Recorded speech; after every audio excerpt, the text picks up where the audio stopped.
السلام عليكم شباب، رجعنا لكم اليوم في موضوع جديد. وموضوع اليوم هو سؤال سألوني في عليه برشا عباد، اللي هو كيفاش نحرق دهون وفي نفس الوقت نبني عضلات. وهي بيني وبينكم هي الطريقة المثلى، خاطر مثلا برشا عباد يقول لك مثلا سابقا كنا نعتقد انك باش تبني عضلات لازمك معناها تكون في حالة بولك، تكون في حالة تضخيم. وهي الفكرة ذيك طلعت فكرة غلطة وفكرة غبية على الاخر. علاش؟ لانه انت انسان تبولكي، كيف تبولكي باش تلم برشا فات. مثلا عن تجربه خاصه، عام 2023 قررت اني نزيد برشا كتله عضليه. حسيت الكتله العضليه نتاعي مش كافيه. شويش قررت نعمل؟ قررت اني نخش في عمليه بولك. زادت الحق نتاع ربي وقتها قرابه 15 كيلو 20 كيلو، اما اغلبها كانت دهون معناها. وكيف من بعد لقيت روحي معناها سمين، ولي وقتها كنت متمرن اكثر من عام ولا من عامين. وفي الاخر تصور انت انسان يتمرن عام وعامين ومن بعد باش يبان سمين، معناها مش معقول.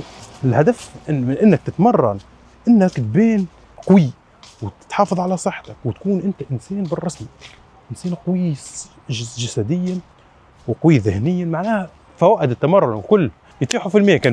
كان اخترت انك تبول كيما. لهذا احسن حل لقيته معناها انك تكتسب عضلات وفي نفس الوقت وانت في حالة تشيح.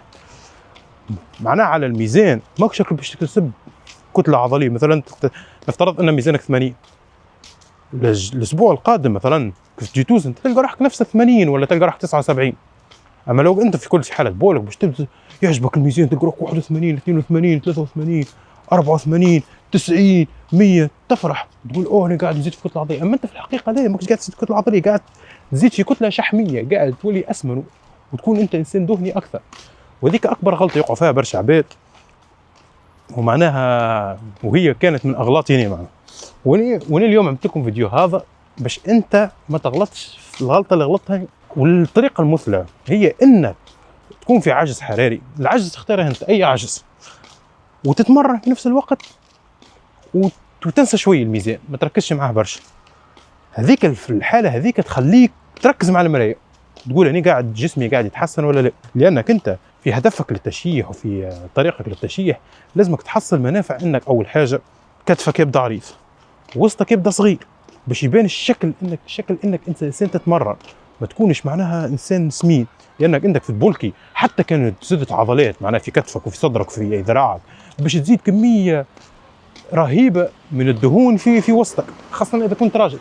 اذا كنت راجل راهو الراجل في جيناته يملا الدهون في كرشه بطريقه مرعبه. يعني ما ثم حتى فايده. كان تزيد 2 كيلو في 2 كيلو عضلات وانت زدت معاهم 20 كيلو دهون. نهارك اللي تحب تشيح وتقول اوه باش نبدا نشيح ونخش في نظام تشيح باش نبين عضلاتي، هكا 2 كيلو الميسكل اللي ربحتهم باش تخسرهم وتولي المزاج نتاعك في حضيض الحضيض، ما تستفاد حتى شيء. لهذا احسن الحل المثالي اللي لقيته هنا انك تحافظ على النشفان نتاعك في اطار انك في اطار التضخيم. تضخم وانت تحافظ على النشفان نتاعك. كيفاش؟ تعمل كارديو نتاعك في الوقت، كارديو من مرتين لثلاثه حتى 6 ايام في الجمعه. كارديو ديما تتحرك. انا ايش قاعد نعمل تو؟ قاعد نعمل في كارديو، قاعد نمشي نعمل مشي ونسرح وكذا.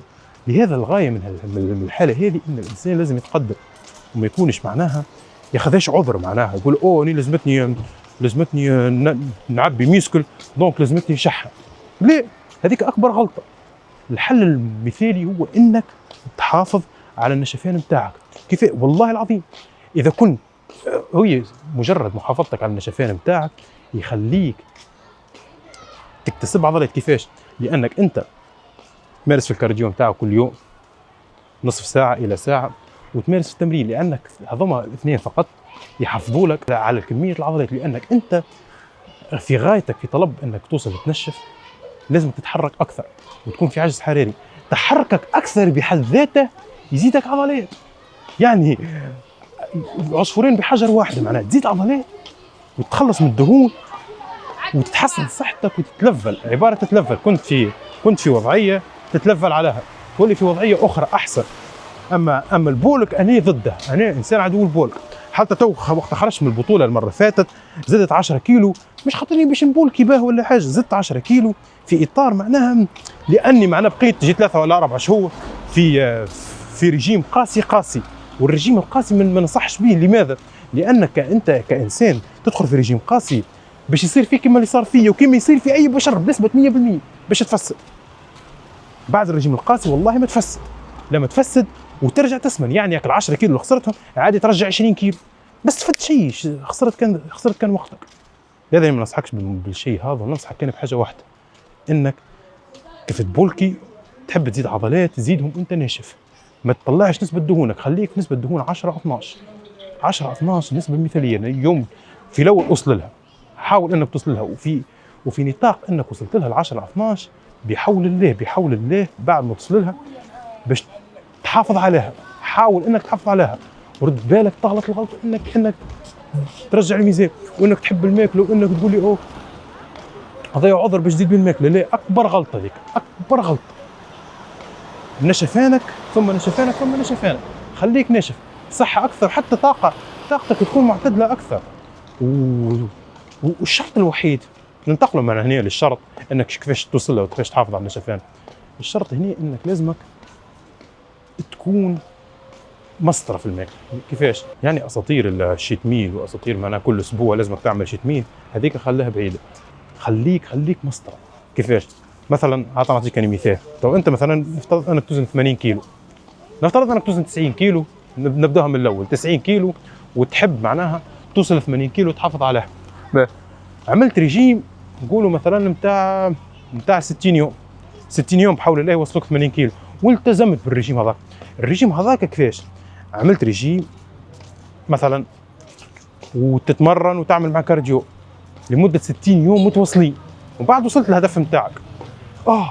في 60 يوم هذوك بعد ما وصلت للهدف نتاعك حصيل في نطاق الرجيم تاعك، بعد ما وصلت انت ل 80 تلقى روحك تحس روحك جيعان، معناها تحس روحك تفتقد هاك الماكله اللي كنت تاكل فيها، الماكله الجوسي، الماكله السكريه، الماكله اللي مبلعه بالكالوري، الماكله الزيتيه، الزيوت والمهدرجانات ومش عارف هني، تحس روحك مفتقدهم. تقول عباره انك تكافئ نفسك، وهذيك اكبر غلطه. رد بالك، هذيك اكبر غلطه يوقعوا فيها العباد بنسبه 100%. هذا انت اول حاجه بعد ما توصل للهدف نتاعك خليك في نطاق انك معناها اللي وصلك للهدف نتاعك كمل بيه، علاش تبدل؟ خليك في الساهل. ثم مثل امريكي يقول لك don't change what is work، ما تغيرش الحاجه اللي تخدم. انت الرجيم هو اللي وصلك ل 80، والرجيم هو اللي بيحافظ لك عليها 80 بحد ذاتها، ولا نسبه الدهون اذا كانت معناها اكثر شوي، نسبه الدهون منخفضه يحافظ لك عليها الرجيم. هو وصلها لك الرجيم يحافظ لك على الرجيم. وخليك مثلا على فتره مثلا شهر او شهرين او حتى 6 اشهر حافظ عليها، تحافظ على نسبه النود.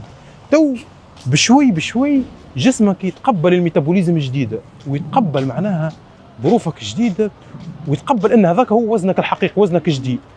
يستسلم جسمك بحد ذاته، يستسلم للامر الواقع. وقتها تنجم ترجع الماكله، وتنجم ترجع معناها تاكل كيما تحب، ماكش مش وقتها ما تزيدش فوق ال 80، وقتها بدك تتاقلم عليها.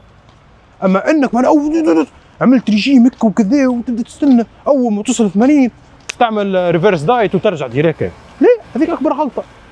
ترجع تسمن وترجع كيما كنت، وضيعت وقتك وما ربحت حتى شيء. تخرج غادي. هذا نصيحتي ليك، انك اول حاجه لازمك تشد الرجيم، يوصلك للرجيم بحول الله، يوصلك. هذيك المهمه الصعبه الاولى، انك تشد في الرجيم وتوصل بيه. كملت المهمه الصعبه الاولى، تتعدى المهمه الثانيه راهي ما تقلش صعوبه على المهمه الاولى، اسهل شوي اما ما تقلش برشا صعوبه.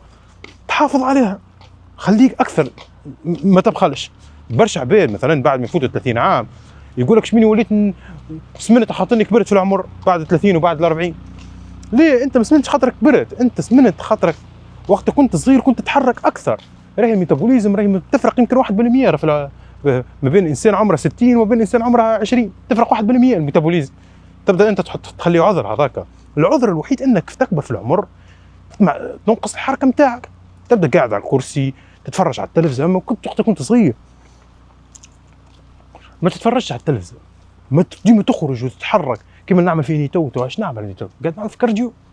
هذيك تابع الحركه نتاعك، تابع شو اسمه الاكتيف ريكفري نتاعك، معناها كيفاش انت تتحرك، ولازمك تحرق اكثر سعرات معناها باش توصل للهدف نتاعك وتحافظ عليه. اما كيف تكبر في العمر لازمك زادت ترجع تتحرك كما كنت وقت كنت صغير. تو وقتها تحافظ على الميزان نتاعك وترجع حتى شبابك يرجع لك بيني وبينك. انت واحد من الناس بعد ما ترجع الحركه نتاعك وترجع الكارديو وترجع الحياه نتاعك وقت كنت عمرك 20 يرجع لك شبابك. راه الراجل من عمر 20 ل 60 راه على الورق راه نفس القوه، نفس القوه نفس الشباب. ما تقولش عمري 60 ولا عمري 50 سيء معناها انتهت حياتي. لا بالعكس، مش باش تنتهي الحياه وقتها. على الورق نفس الميتابوليزم نفس كل شيء، اما الفرق انك انت لميت برشا دهون وعضلاتك بحد ذاتها ضعفت لانك انت ماكش تتحرك. نهار اللي ترجع تتحرك بعضلاتك الضعيفه هذيك تحس بتعب كبير. تقول يا ليت الشباب يعود يوما. ليه؟ هي المشكله مش في الشباب، المشكله انت وقت كنت شباب كنت تخدم فيها عضلات، كنت تتحرك فيها. انا شكون يتمرن معانا ان شاء الله كان عرفني بعد نوريه لكم، عمره 62 كبير، عمره 62 وتراه يعمل في البارفيكس، يعمل في البومبا، يعمل في الضغط بوشاب، تراه يتحرك نفس قوه الشباب بالضبط. الفرق شويه ان شعره شيب معناها هذا هو فرق العمر، راه شيبان الشعر، جلده تتجعد، اما القوه معناها والنشاط على الورق انهم يكونوا كيف. حصيلوا كانت هذه حلقه اليوم، ان شاء الله نكون فدتك وان شاء الله تكون تعلمت حاجه جديده. وكان عندك اي سؤال ولا عندك اي فكره الحلقات معناها الحلقات اليوميه هذه اكتب لي في التعليقات، راني والله نقرا كومنتات الكل. وبحول الله تبعني والله ما نوصلك ونكون معك صادق لاخر جوله وبدون مجاملات. كل شيء اي حاجه على حرق الدهون ولا بناء العضلات نعطيك من الاخر، كلها في الانترنت تكذب، كلها في الانترنت تكذب وتحب تبيع بروجرامات وتحب. لا انا معاك بالصحيح ونعطيك انا الصحيح، كلها تكذب.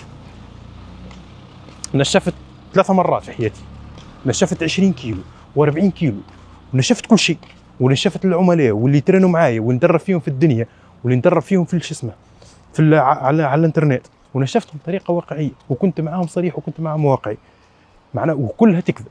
نهار اللي تمشي عند عبد اخر مدرب اخر تاعي يقول لك الحاجات اللي تحب تسمعها، انا نقول لك الحاجات اللي لازم تسمعها.